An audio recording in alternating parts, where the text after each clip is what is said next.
Halo semuanya, kali ini kita akan melanjutkan membahas alur drama Korea Crash Landing on You episode 5.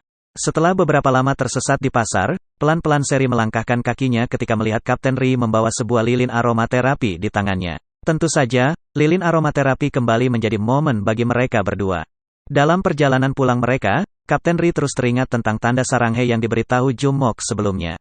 Untuk berjaga-jaga, Kapten Ri pun berkata jika dia sudah memiliki tunangan. Artinya, Seri tidak memiliki kesempatan lagi untuk mendekatinya.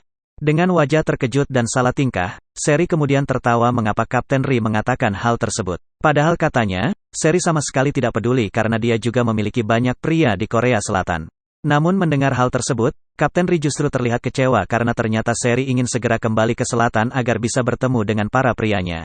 Tak lama setelahnya, mobil Gus Seung-jun melewati mereka berdua. Karena merasa melihat Seri di sana, Seung-jun pun keluar mobil untuk memastikan. Namun nihil, sudah tidak ada siapapun di sana. Di masa lalu, Seri pernah dijodohkan dengan Gus Seung-jun yang merupakan teman dari kakak keduanya. Sialnya, Seung-jun yang sangat antusias justru ditolak mentah-mentah oleh Seri yang dijuluki sebagai putri pemilih. Seri sangat tahu, Seung-jun hanya berniat untuk menguasai harta keluarganya.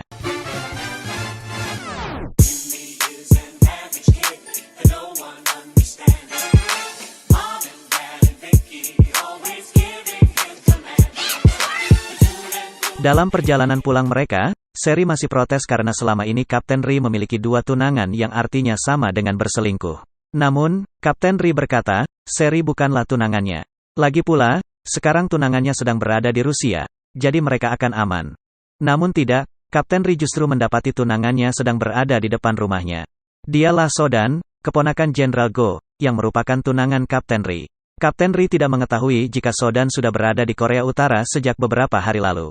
Jadi, sore tadi Seung-jun memberi tumpangan kepada Sodan yang hendak menuju ke rumah Kapten Ri, karena dia berniat untuk mengambil mobil pamannya sekaligus menemui tunangannya.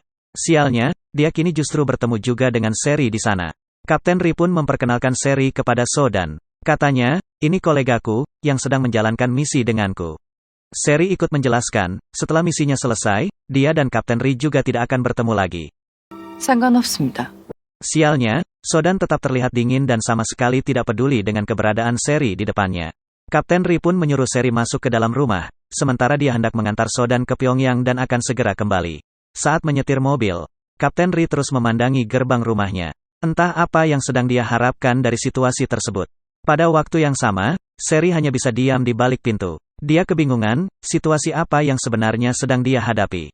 Ketika sampai di Pyongyang, Jenderal Go terus memaksa agar Kapten Ri mampir sebentar. Untuk mencairkan suasana, Jenderal Go pun berkata pasti Sodan sangat senang sudah bertemu dengan tunangannya. Jenderal Go juga menambahkan, jika Kapten Ri adalah pria idaman yang setia, dan tidak mungkin berselingkuh bahkan tinggal bersama wanita, seperti kebanyakan pria lain di luar sana. Kapten Ri pun bertemu dengan kakak Jenderal Go yaitu Go Myung-eung, alias Ibu Sodan. Ibu Sodan yang merupakan pemilik mall terkenal di Pyongyang ini, begitu menyukai calon menantunya. Sebaliknya, dia justru selalu bertengkar bak Tom and Jerry ketika bersama adiknya yaitu Jenderal Go. Jadi, Sodan dan Kapten Ri dijodohkan oleh orang tua mereka, dan 7 tahun lalu mereka sudah bertunangan. Sedangkan di rumah ketika waktu hampir pagi, Seri justru terus menantikan kepulangan Kapten Ri. Dia meyakinkan diri jika dia tidak menunggu, namun dia selalu berlari setiap kali mendengar ada suara orang datang. Sialnya, bukannya Kapten Ri, geng ibu-ibulah yang mendatanginya dan memaksa untuk masuk ke rumah. Setelahnya, mereka pun minum bersama di rumah Kapten Ri, berniat menghibur Seri yang mereka ketahui namanya adalah Samsuk. Karena sebelumnya, mereka bertemu Sodan yang mengaku sebagai tunangan Kapten Ri. Geng ibu-ibu pun mulai ngerumpi, mereka begitu kecewa Kapten Ri kesayangan mereka mencampakkan Samsuk dan justru memilih Sodan yang kaku dan tidak terlalu cantik. Untuk menenangkan suasana yang mulai panas, Seri pun mengarang cerita. Berkata jika Sodan dan Kapten Ri dijodohkan oleh orang tua mereka. Jadi Seri tidak bisa berbuat apapun. Tentu saja, berkat akting Seri tersebut, ibu-ibu begitu kasihan dan mereka akan lebih menyayangi Seri yang sangat patah hati. Setelah dari rumah calon mertuanya, Kapten Ri kemudian pergi ke rumah orang tuanya. Dia pun bertemu dengan ibu dan juga ayahnya. Baru sebentar dia duduk, ayahnya langsung berkata agar Kapten Ri dan Sodan secepatnya menikah tahun itu juga. Tanpa mengelak sedikit pun, Kapten Ri langsung menyetujui permintaan ayahnya. Namun dia memiliki permintaan kepada ayahnya. Pagi harinya, Kapten Ri mendapati Seri di rumahnya memintanya untuk tidak melewati garis dari kaleng-kaleng minuman di sana.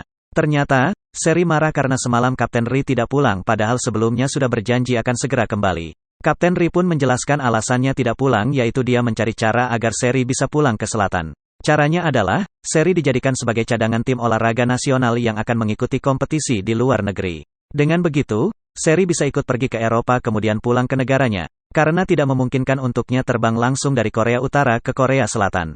Namun, Kapten Ri tidak memberitahu jika dia meminta tolong kepada ayahnya yang merupakan kepala Biro Politik Umum. Artinya, dia mau menikah dengan Sodan asalkan ayahnya mau menuruti permintaannya untuk menolong Seri.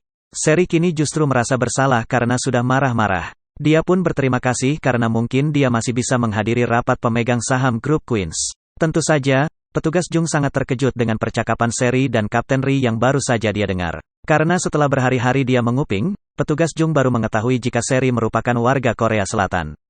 Siang harinya, ditemani geng ibu-ibu, Seri pergi ke pasar untuk mengubah fashionnya mengikuti gaya utara, agar saat tiba di Pyongyang nanti tidak terlihat mencolok. Dia juga pergi ke pegadaian untuk menggadaikan jam tangannya. Sialnya, jam tangan mahal limited editionnya justru dibeli dengan cara ditimbang. Karena ringan, jam tersebut hanya dihargai 20.000 won atau sekitar 250.000 rupiah. Padahal harga aslinya sekitar 100.000 dolar atau 1,5 miliar rupiah. Sedangkan orang lain yang menggadaikan sabuknya yang lumayan berat, justru mendapatkan 35.000 won. Akhirnya, karena tidak memiliki uang sepeser pun, Seri pun menawarnya lagi dan dia mendapatkan 25.000 won atau sekitar 300.000 rupiah. Di sana, dia juga melihat sebuah jam tangan pria hasil gadaian. Nanti, kita akan mengetahui siapakah pemilik jam tangan mahal tersebut. Sore harinya di Badan Keamanan. Letnan Cho kini mengintimidasi Eng Dong untuk mengulik sesuatu tentang Kapten Ri dan wanita yang mengaku dari Divisi 11. Dia bahkan memukul Eng Dong yang bersikeras untuk tidak membocorkan apapun. Beruntungnya, di waktu tersebut, Kapten Ri juga datang ke sana untuk menolong Eng Dong. Dengan berani, Kapten Ri meminta agar Letnan Cho bertanya langsung kepadanya daripada menyiksa para anggotanya. Malam harinya, keempat anggota Kapten Ri berkumpul dan makan bersama dengan wajah lebam-lebam karena sebelumnya mereka juga telah diintimidasi oleh Letnan Cho. Sebagai ucapan terima kasih karena tidak membocorkan apapun tentangnya, Seri pun memberikan tanda saranghae kepada keempat anggota Kapten Ri. Kelima tentara kini diam tercengang. Ternyata tanda hati tersebut diberikan kepada semua orang, bukan hanya kepada Kapten Ri seperti dugaan mereka selama ini. Setelah semua anggotanya pulang dan Seri sedang mencuci piring, Kapten Ri justru bertanya, "Apakah kau memiliki banyak hati?" Namun, sebelum mendapatkan jawaban, Kapten Ri sudah pergi memasuki kamarnya dengan kesal. Bahkan dia melewati malamnya masih dengan penuh kekesalan. Malam itu di rumah petugas Jung, istri dan anaknya sudah tertidur lelap. Sedangkan dia, diam-diam menahan tangisnya. Tentu saja dia sangat merasa bersalah. Di masa lalu, petugas Jung pernah disiksa teman-temannya karena melaporkan mereka yang melakukan transaksi narkoba. Saat telinganya hampir dilukai karena dianggap pengkhianat, Kapten Ri Mu-hyuk justru datang menolongnya. Dengan baiknya, dia bahkan mengulurkan tangannya untuk petugas Jung yang jabatannya berbeda dengannya. Dari pergelangan tangan Ri Mu-hyuk, kita bisa melihat jika jam mahal yang berada di pegadaian adalah miliknya, sedangkan bagaimana jam tersebut bisa ada di pegadaian, masih menjadi kepingan teka-teki bagi kita. Besok harinya, kita disuguhi riuh pemandangan di dalam kereta yang hendak menuju ke Pyongyang. Di sana ada Seri dan Kapten Ri yang hendak membuat paspor di Pyongyang. Juga, kebetulan ada Seng Jun yang ingin pergi mencari suasana baru karena sangat bosan di rumahnya. Namun, di tengah perjalanan, kereta tersebut justru berhenti karena terjadi gangguan listrik. Petugas mengumumkan, perbaikan akan membutuhkan estimasi waktu selama 10 jam. Seri justru sangat terkejut, karena 10 jam adalah waktu yang sangat lama baginya. Namun, tidak dengan Kapten Ri yang biasa mengalami hal tersebut. Dia bahkan menebak jika waktu yang dibutuhkan sekitar 13-16 jam. Begitupun dengan Seng Jun yang baru mengalami hal tersebut. Dia begitu kesal karena mereka tidak memiliki stok makanan. Namun, karena hal ini sering terjadi, maka akan banyak para pedagang berlarian yang biasa disebut sebagai penjajah loncat. Tentu saja, itu adalah pemandangan Korea Utara yang jarang diketahui oleh banyak orang luar. Kondisi itu pun berlangsung hingga malam hari. Para penumpang turun dari kereta dan beristirahat di tanah lapang. Begitupun Kapten Ri yang mengajak Seri untuk keluar kereta. Mereka duduk dengan alas rerumputan. Namun, Seri justru melihat orang-orang di sekitarnya memakai selimut. Akhirnya, Kapten Ri pun menyewa selimut. Dia bahkan membeli jagung dan kentang untuk dibakar karena Seri iri dengan orang-orang di sekitarnya. Sebenarnya, Seri ingin membeli semua barang yang ditawarkan. Namun, Kapten Ri lebih dulu memarahinya. Saat tengah malam, Kapten Ri menyelimutkan jaketnya untuk Seri yang tertidur sambil duduk. Dengan baiknya, dia juga memberikan pundaknya agar Seri bisa bersandar. Pagi harinya setelah perbaikan selama 17 jam, kereta pun kembali berjalan hingga sampai di Pyongyang. Seri yang sudah lama tidak melihat vibes kota pun seketika terpesona. Namun, Kapten Ri justru mengatainya kampungan, dan membuat Seri yang cerewet benar-benar tidak terima dengan perkataan tersebut. Setelahnya, Seri pun langsung pergi ke Hotel Pyongyang untuk berfoto paspornya. Karena studio tersebut satu-satunya yang direkomendasikan oleh negara. Sialnya, sudah jauh-jauh pergi ke satu-satunya studio dengan perjalanan selama 17 jam. Dia hanya mendapatkan kesempatan 1 kali foto, padahal dia merasa tadi matanya sedang berkedip ketika shutter dijepret. Sedangkan Seng Jun yang sedang check-in di hotel, dia curiga karena mendapati beberapa orang yang mengintainya di sana. Benar saja, ketika sampai kamar, dia mendapati Pak Chon sedang menelepon seseorang. Dari telepon tersebut, Seng Jun pun berbicara dengan Pak Oh. Pak Oh saat itu sedang bersama kakak kedua Seri yang berjanji akan membayar Pak Oh 10 kali lipat jika mau menyerahkan Seng Jun kepadanya. Pada saat yang bersamaan, Seng Jun justru melihat Seri dari kejauhan, sedangkan kakak kedua Seri berkata jika Seri sudah meninggal.